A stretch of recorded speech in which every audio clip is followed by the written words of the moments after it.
pauta importantíssima de hoje. Eu sou o Zé Mário, profissional de educação física, fisioterapeuta, osteopata, com doutorado em medicina chinesa e estou aqui no canal Conversa de Baia como repórter por um dia,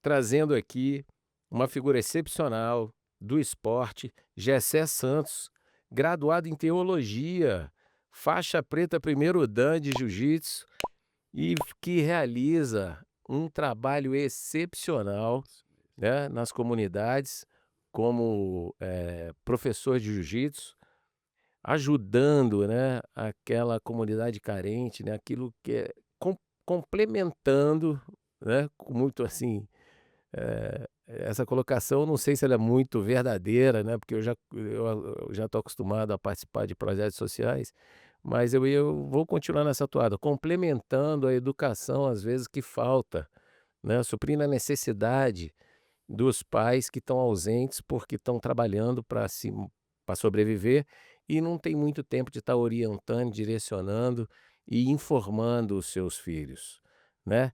Então, Gessé, e você dentro desses projetos sociais, pelo que eu entendi, né, a gente já fez uma conversa prévia, né, esse nosso bate-papo eu tenho certeza ele vai frutificar, e você atua ali na região do Itapuã e do Paranoá, é isso? Verdade, isso mesmo. Então. E vou mais, um pouco, Hum. já tenho, influências daquilo que da visão e da missão, né, que a gente tem, na Samambaia, no Varjão, na 26 de Setembro, em alguns lugares que tem Hum. amigos aí também que eu faço um trabalho, coparticipando com outros institutos, ali com o Hum. Instituto Reciclando o Futuro, então eu faço essa mentoria junto com eles, e a gente vai abrangindo, porque eu acho que a boa ideia e um bom coração precisa ser, Hum. dissolvido e derramado para as outras regiões, senão eu fico só localizado.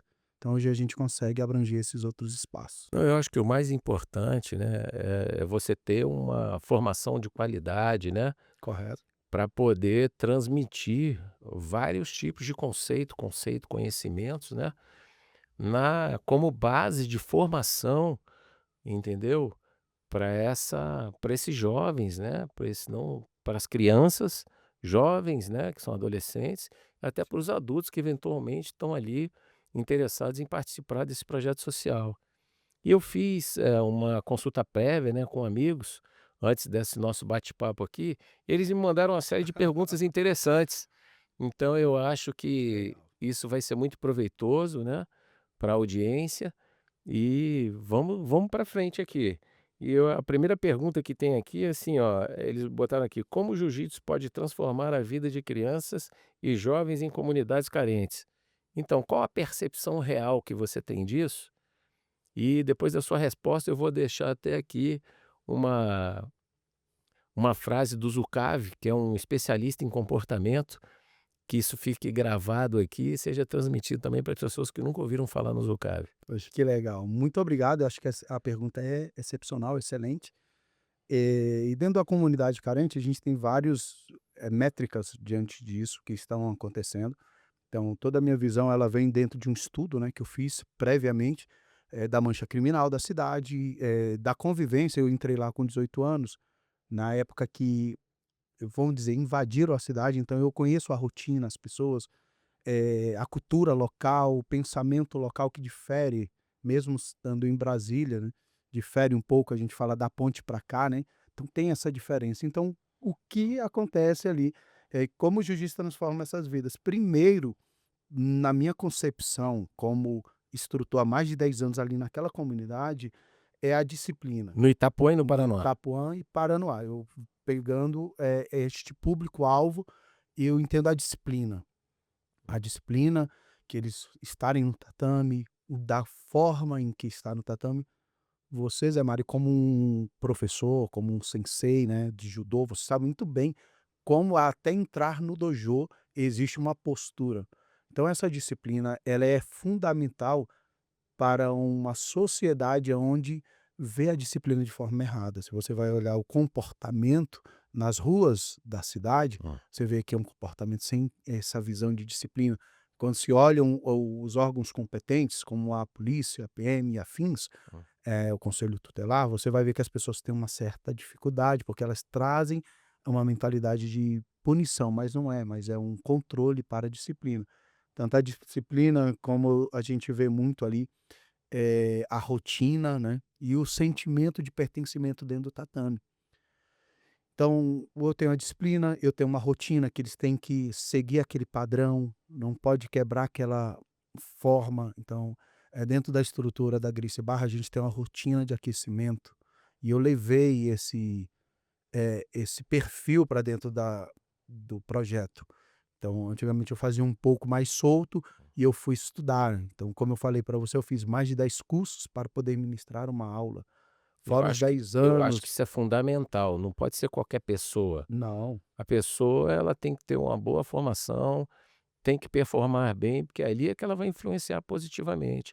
Inclusive você falou do judô aí, por curiosidade, eu comecei a trabalhar aos 16 anos de idade e o meu primeiro emprego foi na academia Classe A no Lago Sul, na QI 11 do Lago Sul, olha aí que legal. como auxiliar de professor de judô.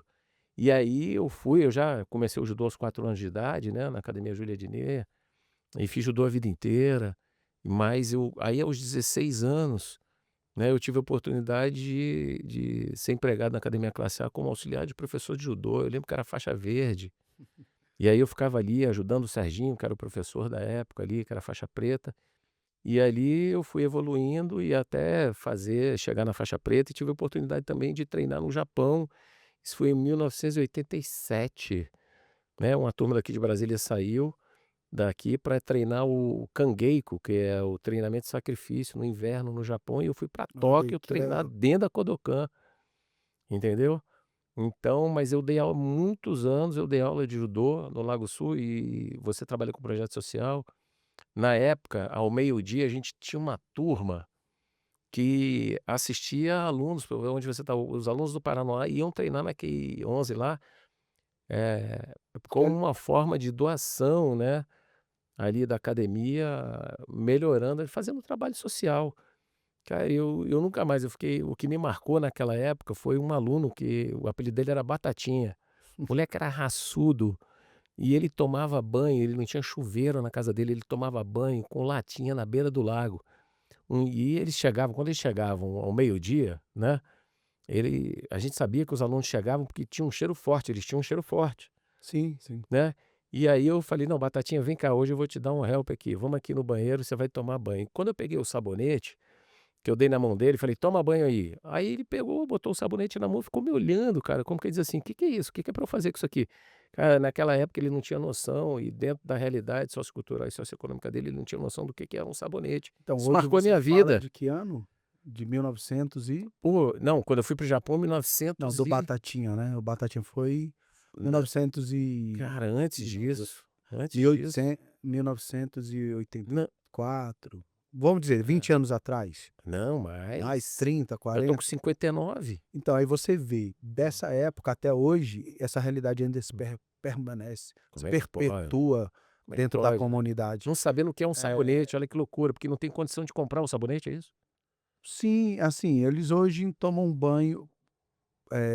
Tem alguns, né, que eu tenho que falar isso no tatame. Hum, É aquilo que eu falo, né, o tatame ele te dá rotina, isso é uma das questões que eu trabalho, com eles, asepsia, hum. o cuidado A próprio do unha corpo, a cortada, unha, o banho cabelo, tomado, o o próprio kimono bem escovar os lavado, dentes, escovar os dentes. lavar o kimono. Isso é uma questão Educação, de né? respeito, É. educação que vem do lar, né, como eu falo, o jovem ele encontra ali um ambiente de respeito que vai preparar e o projetar para o futuro. Eu não estou ali simplesmente para formar um brigador, eu estou ali para formar um cidadão. Este é o meu papel. Eu não quero saber se ele É. tem 20 medalhas, 40 títulos, se ele ganha. Não, não estou atrás disso, eu estou atrás de modificar a realidade É ali que de onde você eu estou. ali com essa Entende? ação que você faz, com o conhecimento que você tem, que você ajuda a mudar comportamento, né. Demais, essa é a questão. Esse é o cerne, da minha missão de vida. Por quê?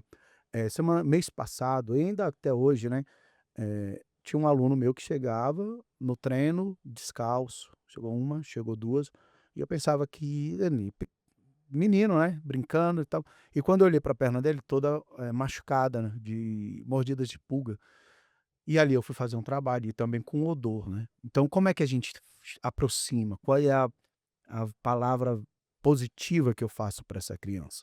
Para que não a constranja diante dos demais, porque eles vão rir, fazer chacota. Então tem todo um cuidado para essa abordagem, entende? Uhum. Então, assim, a gente doou a sandália, conseguimos doar com amigos, né, parceiros lá da Grace Barra do Sudoeste, Parque Sul, eles fizeram essa doação. Eh, e é, assim, impressionante, por quê? Porque o rapaz que doou a sandália para ele, ele viu a publicação, né, porque eu não filmei, né, eu filmei o pé, ele pisando na água suja, lá da avenida principal do Itapuã, e ele falou assim: "Mãe", a criança: Uhum. "Mas eu tenho tanta sandália, aquele menino não tem uma sandália, como é que pode?". Então são realidades que a gente, através Socioeconômicas diferentes, mas né. olha só, você que está aí, você que é empresário, você que é um pai de família, Hum. e vê isso, você pode até ensinar o seu filho esse lado da humanidade, do cuidado com o próximo. Eu acho que a gente está perdendo essa sensibilidade, né. E como um teólogo, eu trabalho muito a teologia prática, eu trabalho muito isso de você, andar mais uma légua, como Jesus falou. Se pedir uma capa, dê a túnica. Então esse projeto ele começou dentro da minha casa. Certo? Com Pô, o que meu legal. filho, porque o meu filho me dava muito trabalho e eu dava muito trabalho ao meu filho, a gente não tinha um convívio muito bem, a gente começou a treinar juntos.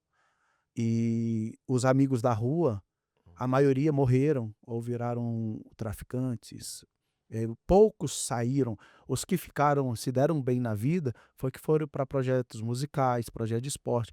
Então a pergunta, né, Hum. que nos traz é isso, fazer com que esses jovens respeitem o ambiente que está e projeta eles para um futuro que está diante deles, mas existe alguém que tem que acender essa luz. E aí tem uma pergunta aqui que corrobora Aham. com isso que você está falando pra gente, que aí um camarada pergunta aqui, ó: "Qual a principal mudança", aí você que já está há 10 anos, né, nessa onda, qual a principal mudança que você já viu em alunos de projetos sociais através da prática da arte marcial? Aí sim, isso deve estar indo aí. Então, Zé, Hum. a principal, assim, que eu vejo Hum. de tudo, assim, que meu coração se alegra em continuar, porque tem dias que você olha e fala: "Eu vou largar tudo", né, Hum. "Eu vou parar porque não dá". Não é fácil você ver uma criança, igual eu ouvi, brincando com seu filho, e, assim, chega eu me emociono. Hum. Aí na rua de cima, isso é um fato real que aconteceu, tá. Uma criança, eu ainda não era faixa preta nessa época, ele morava na minha frente, pais e mães trabalhando igual você falou, e ele não tinha para onde ir, né, e a gente recebe a notícia que esse menino foi alvejado por alguns tiros e ficou na rua, alguém conhece aqui a Rua do Isadora, ficou ali 4 horas debaixo do sol quente, esperando o rabecão, sabe. Mas o que mais me doeu foi, falou: "Tio, na hora que foi tirar ele, a parte do rosto dele estava tão quente, ficou a pele no chão". Então, olha a leitura que essa juventude dentro dessa cidade, eu não estou exagerando. É uma imagem Então, traumática, né? assim, olha o que eu tenho que trabalhar. Hum. Então, a maior diferença, o que aconteceu, de mudança é o comportamento. Você vê esses meninos, jovens e adultos mudando o comportamento, não só o comportamento de atitudes, mas o mental. De querer ir mais, de querer ser melhor, de querer estudar, porque lá eu tenho, no meu dojo, eu tenho o local da leitura, né, então existe uma prateleira que eles vão ler, estudar. Se um aluno meu ele tem disposição igual agora eu tenho um aluno que ele tinha vontade de ir pra universidade, pra faculdade, a gente incentivou, investiu, fomos atrás, captamos pessoas e hoje ele está estudando, né. Tenho alunos que têm vontade de ir para o exterior, eu fui lá no CIO, conversei, bati na porta. Então é um papel que para muitos pensam assim, é um papel paterno. O pai tem que fazer, mas às vezes o pai não tem nem noção Não, de isso como sim, buscar. isso. E aí os meus alunos hoje me chamam de pai. eles não me chamam de sensei, Eles por te têm conta como da boa condição. referência para a vida deles, né. Isso, o principal comportamento é isso, porque muitos às vezes não tem pai. É, muito sem assim, longe de valor de juízo de valor ou estar julgando alguém, mas as experiências que eu tenho me mostraram, assim, muitas famílias desequilibradas, pai alcoólatras, né, Correto, que estão ali agredindo a sua esposa e os seus filhos, porque estão ali, eh, dopados de álcool, né, vamos usar essa força de expressão, e que aí acabam não se tornando referência, uma boa referência para os seus próprios filhos. E aí, dentro desse contexto, você, com esse seu trabalho social maravilhoso, sem dúvida nenhuma, se torna uma referência, né, com certeza. E para sabe o que que é essas legal? crianças aí. Você como um faixa preta, você sabe que as pessoas olham de fora e vê e Hum. pensam que a gente é agressivo. Nós somos os mais pacíficos. Claro que não. E esses meninos, é E igual eu tenho hum, o aluno ele tem que trazer todo o histórico, eu vou na escola, converso com hum, os diretores, né, hum. e esses alunos, a agressividade deles praticamente chega a zero. Isso trabalha o autocontrole, né, dessas Isso. E eles crianças, né. sabem, eu trabalho muito isso: "Ó, vocês agora, diante da lei, vocês são uma arma branca, então vocês não podem, ter tipo de ação, você pode se precaver, então, controla, respiração, tudo isso Isso gera um padrão de contenção da da agressividade agressividade, que é muito sociocultural. forte nas É cidades muito periféricas. importante isso, Nas principalmente na comunidades periferia, né, sem periféricas, a julgamento de valor. agressividade é horrível. Por quê? Ausência paterna, ausência materna, excesso de barulho, ruídos, drogas, a visão que você tem, sujeira, então tudo isso vai gerando um mal-estar. E E aí a de agressividade dentro acontece. desses valores que são aí, massificados no bom sentido, né, no dia a dia dessa rotina dos que estão ali frequentando as aulas, tem uma pergunta aqui que foi feita assim: entre judô e jiu-jitsu, quais são os valores mais importantes para a formação do caráter? E aí a gente sabe, né, pela psicopedagogia, que o caráter ele se dá na fase de 4 a 7 anos, pela força de condicionamento do núcleo familiar. Uhum, Então, e aí a gente adulto, a gente sempre está comentando, né, deformação de caráter não tem cura, ou a pessoa teve lá na base esse alicerce bem formado, ou isso no futuro acaba, né, em qualquer ambiente, seja no ambiente de menos poder aquisitivo ou no alto poder aquisitivo, a pessoa quando sofre de uma deformação de caráter, acaba a própria vida ensinando ele, né, ou vai parar na cadeia, é ou vai parar no verdade. cemitério, enfim. Eu acho que aí vem, eu comecei no judô aos 4 anos de idade e tive a oportunidade de nascer num núcleo familiar salutar, mas valorizo muito, a força do condicionamento, da disciplina, do judô na minha vida. E tenho certeza que isso reforçou o meu caráter em termos de, me ensinar a respeitar o ser humano de todas as formas, né. Então, qual a sua visão também corrobora com isso que eu estou Com falando? Você quer certeza. acrescentar? Então, você falou sobre respeito e também sobre disciplina. Hum. Eu acho que tanto o judô como o jiu-jitsu, por serem artes marciais milenares, eles, comunicam-se muito bem diante disso. E eu colocaria dava um adendo ainda de 2 fatores, né, que eu observo, que é a humildade e a perseverança. A gente trabalha muito porque você tem a humildade de treinar com alguém mais frágil do que você. Ou então alguém que você é mais ao inverso, né, você é mais forte ou mais técnico que o outro, e ter a humildade de respeitá-lo e não machucá-lo, não feri-lo. E, quando ele desiste, né, a gente fala ali, a pessoa ela chegou ao limite, ela lhe dá o 3 tapinhas, ali não é uma derrota, ali é eu aprendi Hum. com uma falha, no meu jogo ou com eu não agi de forma correta nesse Isso momento, contribui para a evolução, né. a perseverança. É. Ele vai perseverar, então quando ele for para o ambiente externo, por exemplo, ele está num ambiente de trabalho, e ali ele precisa de uma demanda, eu falo os meus discursos nas aulas são esses: "Olha, imagine agora que você está num ambiente de trabalho e teu chefe te passou uma demanda, ou você é o chefe, os coloco também como, o CEO, porque eu creio que um periférico, né, pode também chegar a grandes lugares, com estudo, dedicação.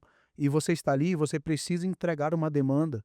Você vai ter que ter perseverança, você vai errar, mas você vai chegar ao objetivo com muita humildade, né, que é um dos princípios bíblicos, né, "Aprendei-vos de mim que sou manso e humilde de coração".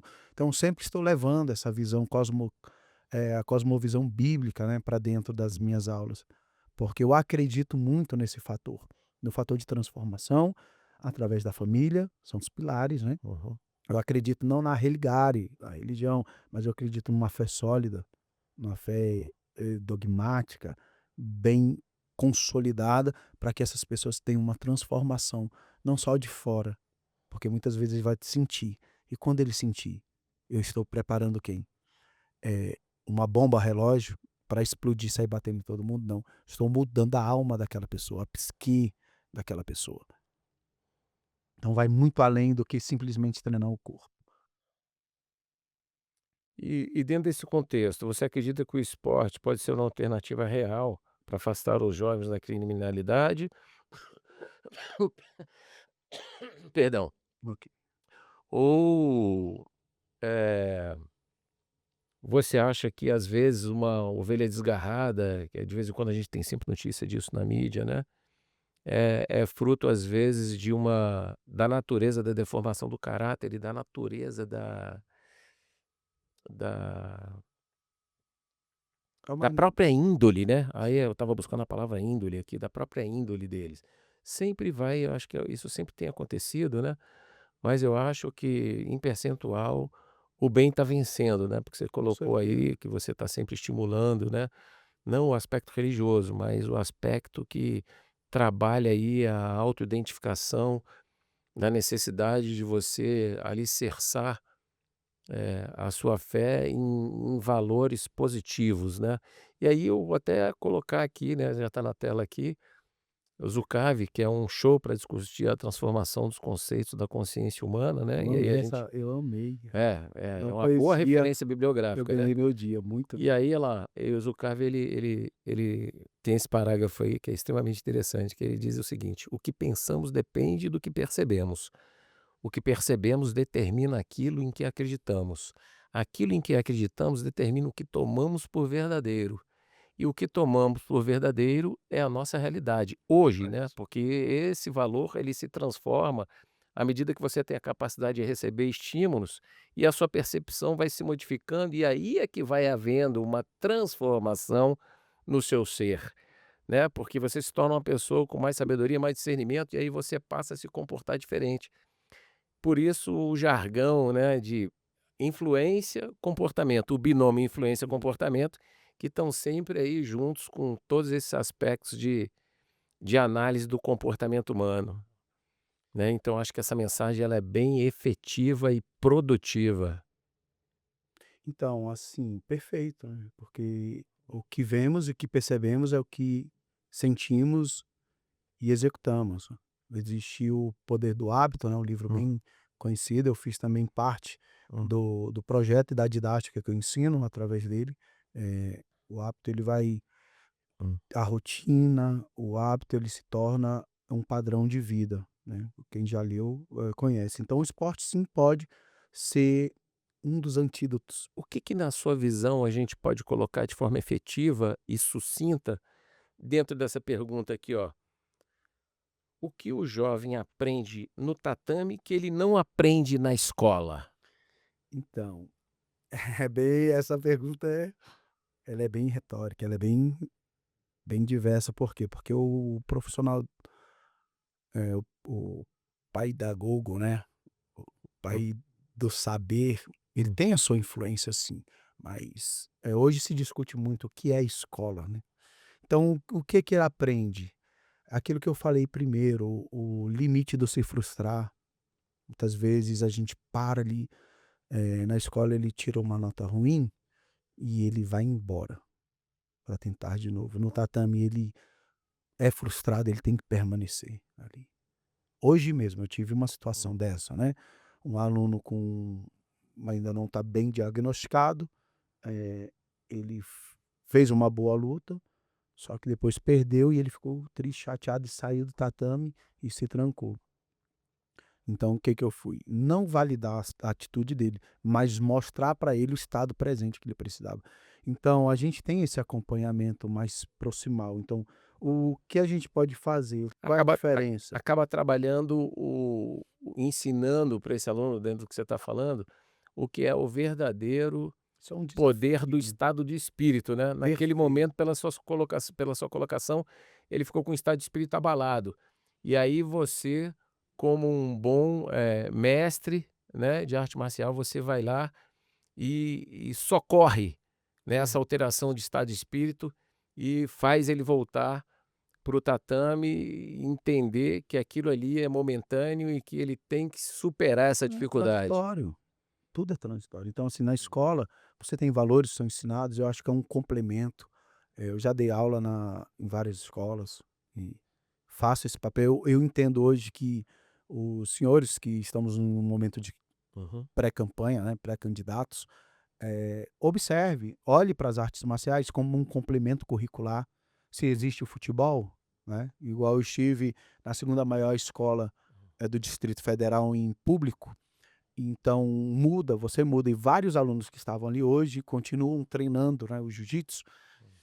Então, tanto o jiu-jitsu como o judô pode ser um complemento, às vezes ele não tem a aptidão, a habilidade para ser um jogador, ou basquete ou vôlei. O Brasil não existe só isso, hoje somos São perfis referência. diferentes, né, Sim. existe uma carga genética, uma habilidade dentro da especificidade de esportes, está bem dentro da visão do genótipo. Correto. E olha só que interessante aqui, né, tem uma pergunta aqui que está bem dentro desse escopo aí do seu exercício, profissional, né. Ó, se você tivesse que e você tocou nessa parte política, então aqui, ó, tem uma pergunta: se você pudesse pedir apoio para a sociedade ou o governo, que seria essencial para expandir o que que seria essencial para você expandir esse seu projeto? Então, eu acho que o primeiro pilar é entender a comunidade que está inserida. Não, mas o que que você pediria Então, para a hoje eu sociedade? pediria que a sociedade olhasse para os Hum, projetos sociais como uma forma de chegar até a ponta e transformar essas pessoas para uma Brasília melhor, uma comunidade melhor. Então, a sociedade, juntamente com o Estado, fazer algo contínuo, porque muitos anos eu estive lá, a gente chama de barristas lá, né? Chega pessoas que moram em outras cidades, mais abastadas de Brasília, vai ali, implementa o projeto, aí quando o recurso acaba ou quando a acaba o verba acaba, projeto. acaba o projeto. Isso é horrível para nós que moramos, que Então essa vivenciamos ali. solicitação ela entra mais Contínuo, na visão do apoio político, né. correto. E a sociedade, o que você está falando, assim, É um olhar um olhar de não valorização crítico. para dentro de tudo que a gente está falando, né. Fala assim: "Não, vocês estão criando pessoas aí, estimulando as pessoas à agressividade, a ensinar a brigar". Isso, Jamais, olha só, jamais jiu-jitsu e judô fazem isso. A eu gente ensina a não brigar na rua de maneira nenhuma. eu já ti isso, Só caso você seja agredido e isso venha, ferir com a sua integridade estrutural, aí você desenvolveu a capacidade de se defender é para não ter lei, prejuízo. É isso que a gente a prega no lei a tatame, a lei diz isso, né. né. É a lei da legítima defesa, Hum, você inibir ou coibir qualquer hum. agressão contra você ou a terceiros, né, próximo ali, na medida moderada da força, até a agressão ser cessada. Isso é ensinado desde pequenininho para as crianças. Então, o que que a sociedade vê? Eu já ouvi demais, eu acho isso não um preconceito, mas eu acho isso uma falta de sabedoria e sapiência enorme. Você está ensinando marginais, está capacitando bandidos. Por quê? Porque eles moram num bairro periférico. Então, a gente tem cuidado com o apartheid social, porque, se eu estou em Brasília, morando nas ruas a Norte, Lago Sul, em Fins, e eu não tenho perfil criminoso, eu não posso ser uma pessoa de má índole. Agora, porque eu moro, no Itapuã, Paraná, eu sou uma pessoa, entende? É Cara, assim, a gente tem que não, na ter essa verdade isso visão. hoje em dia ainda continua, isso é uma visão Então, preconceituosa, mas porque a estrutura mas geográfica de Brasília propôs isso. Brasília é uma bolha, né, diferente Então de Rio, São então você Paulo. eu cheguei do Ceará, Hum, eu estou aqui, no Ceará ali no centro, hum. aí eu olho para o lado, tem o morro do Oitão Preto, né. Fui para o Rio, estou aqui em Copacabana, ou então eu estou ali em Ipanema, ou seja, Hum, você olha aqui, o pessoal desce do morro, então tem essa miscelânea, né, essa mistura. hum. Quando você vai para o sul, também você tem, né, ali eu estou no sul, eu fui para o Paraná, estou no Paraná, quando eu dou 2 bairros à frente, eu estou já numa comunidade mais, carente. Brasília não, para você chegar eles colocaram as pessoas 20, 10 quilômetros. Alguns estudos que eu vim lendo, algumas palestras Hum. que eu acompanhei também, fala desse apartheid social que existe em Brasília. Há uma aspa, né, uma teoria. Então o que que eu pediria para a sociedade? Olhe com bons olhos, né, olhe com bons olhos. Tenta olhar a outra face da moeda. Existem sim problemas sociais nas cidades carentes de Brasil, nas comunidades, existem, mas eu, enquanto ser humano Hum. dotado de recursos que Deus me entregou, o que que eu posso garantir para essas pessoas ali na Às ponta? vezes uma simples palavra já ajuda no momento Aquela certo. senhora que trabalha na sua casa, Hum. que lava a louça, que às vezes cuida do seu filho para você ir trabalhar, ela deixou uma criança em casa.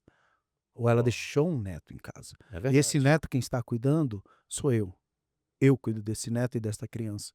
E ele sente a ausência extremamente, porque eu não sou a figura de sangue, mas eu me torno. É por isso que meus alunos me chamam de pai.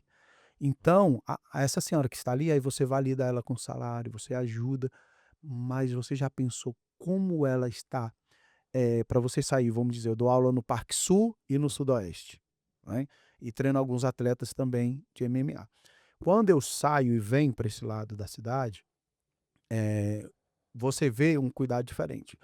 Hoje eu dei aula no Sudeste Parque Sul, os pais estão ali, ficam ali sentados olhando o filho. Quando eu dou aula no Itapuã, os pais falam: "Vão", e eu tenho que ficar de olho para ver se os meninos chegaram em casa, mandar no grupo. Então olha a diferença, porque acostumou-se a sair, a rotina da cidade é essa. Então você que tem uma mãe, você que tem um pai que trabalha na sua casa, que esteja o que for, eh, e você quer fazer uma transformação social, comece por essa pessoa. Valide ele melhor com um bom salário, né, vê se o filho está precisando de alguma coisa. Então, assim, compre um kimonozinho para ele, né. O Matsunaga, até agradeço, ele foi lá no projeto, ele entregou, sabe o quê? Que material escolar para as crianças, uma mochila cheia de material escolar. Eu uso esses material escolar, caderno, lápis, então é isso, é fazer boas ações, é o vibrar do coração, sabe. Tem que vibrar do coração. E vai ser bom para você, vai ser bom para os seus filhos.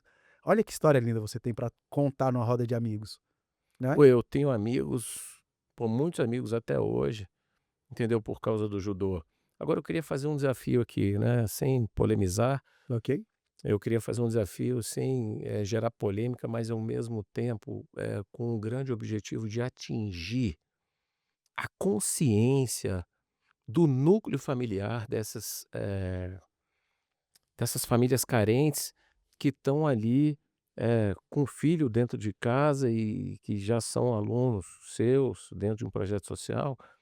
A gente percebe, né, a gente que convive e tem essa experiência de participar de projeto social, as eleições estão se aproximando, Sim. né, e aí a gente sabe que o nível de consciência do brasileiro, ele está muito aquém da necessidade até de sobrevivência, né, do país. Então, o desafio seria o seguinte, né, talvez, eu não esteja aqui para seguir esse jargão do politicamente correto.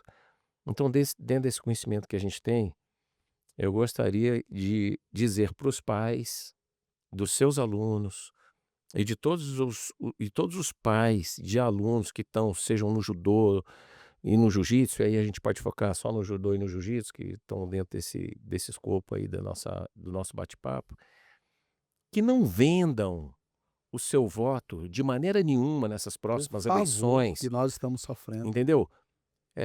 E eu sei que existe toda uma cultura de corrupção nesse país que mantém uma sociedade escravizada, né.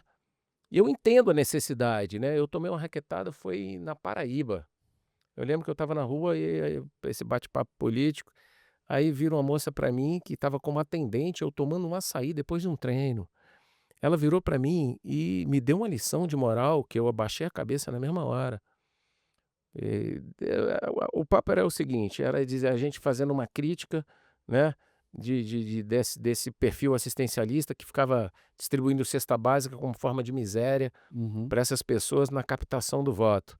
E ela me deu uma lição naquele momento, ela falou assim, e do Bolsa Família também, ela falou assim: "Olha aqui senhor, não é porque eu estou aqui como atendente, que eu vivo numa comunidade carente, eu estou muito necessitada, que eu sou burra de não entender o que o senhor está falando.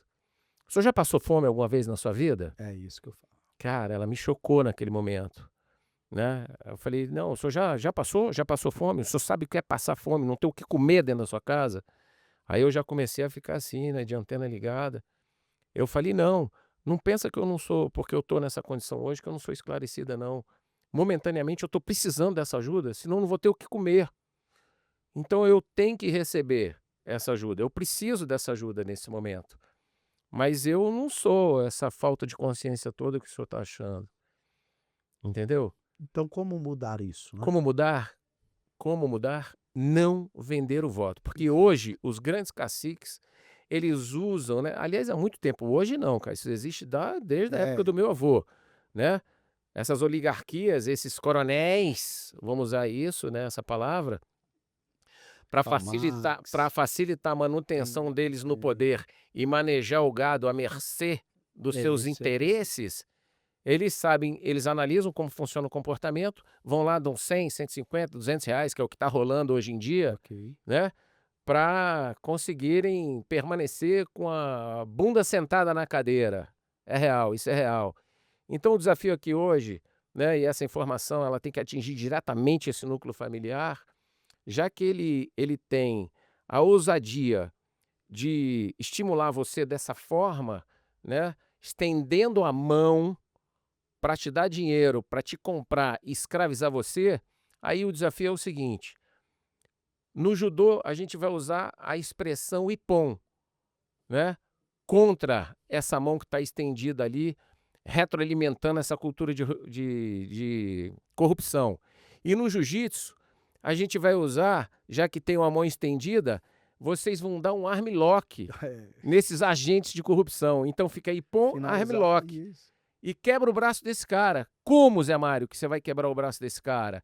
Você vai fazer o seguinte, tu vai pegar o dinheiro, porque naquele momento você está precisando, e eu entendo que você precisa daquele dinheiro para comer. E você não vai votar nesse cara que tá te dando dinheiro. A índole dele já mostra que ele não É, merece a sua confiança. mas tudo bem. Então assim, ah, não, mas isso aí é a forma de retorno desse agente de corrupção. Porque você naquele momento a gente tem que entender a Sim, sua a necessidade. necessidade. Então, jiu-jitsu e judô nas ações comunitárias de Sim. braço dado, a gente dando um impor nesse agente de corrupção e o jiu-jitsu dando um armlock bem forte para machucar esse cotovelo que Isso quer aí. escravizar ele. Então eu acho que isso tem que Tem que se viralizar. propagar É, tem que muito viralizar forte. na mídia, entendeu? Porque é um estímulo à reflexão, entendeu? Que pode sim, no futuro próximo, outubro, mudar o nível de consciência dessas pessoas que estão indo à Perfeito. urna, Sabe o que né? mais me dói Eu tudo acho, eu acho que a isso? gente tem que somar Isso me nesse dói sentido. porque eu vivo lá. Eu não sou passageiro, eu estou lá. Eu criei os meus Hum. filhos em uma comunidade. Eu sou filho de comunidade de Dona Maria e seu Genésio, né, que vieram, dos do interior do Brasil, vieram da Paraíba, meu pai veio da Paraíba. Paraíba é um lugar O maravilhoso. Brasília está Cabo indo para a Branco, Paraíba, eu estive em Cabedelo, Cabo Branco, né, Areia estive em Vermelha. Cabo Branco Pô, agora. excelente E a Brasília Paraíba. está indo, os aposentados estão indo para a Paraíba. Existe uma vazão de Brasília muito grande para a Paraíba, mas, sabe o que me dói, Zé Mário? Hã. É essa esse ciclo que não acaba de pão e circo. Pois é, cara. Esse A ciclo velha cultura do interminável. pão e Quando circo, você meu Deus do olha, céu. o restaurante comunitário, Hum, o Horizão, eu, agradeci a Deus quando abriu, porque eu hum. precisava muito. Hoje, graças a Deus, eu não precisei. Eu nunca ganhei um bolsa. Eu tentei. Fala que eu não tentei. Tentei, Hum. mas nunca consegui ser contemplado, sabe. Hum. E isso me forçou a ir mais. Então, a gente tem 2 lados da moeda, tem um lado Hum. da necessidade, dos necessitados, dos órfãos, daqueles que precisam que cheguem, Hum. e temos o lado daqueles que se acomodaram diante de tudo isso. Então, precisamos muito de uma ação de consciência mútua dentro das periferias de Brasília. Eu entendo que hoje nós temos ali, uma gama de pessoas inteligentes, como você falou dessa atendente, artistas, temos ali talentos, temos ali pessoas que são fenômenos que podem produzir, podem empreender, podem fazer mais e não vão por quê? Porque a alma deles e a mentalidade está subjugada É, por a essa mentalidade cultura está por essa inserida no cultura nível de consciência. essa cultura, ela é uma cultura escravavista, né, é de escravos, então o Hã. domínio veio pela aristocracia do Brasil, veio Escraviza e sim, escravizou e escraviza sim. acabou com o É. espírito das pessoas. Eu sou um Hum. ponto que pulou. Você acha que eu não tenho ofertas? Você acha que não tem? Hum. Tem. Sabe o que que eu falo? Não, porque isso não é lícito, não é justo, não é honroso.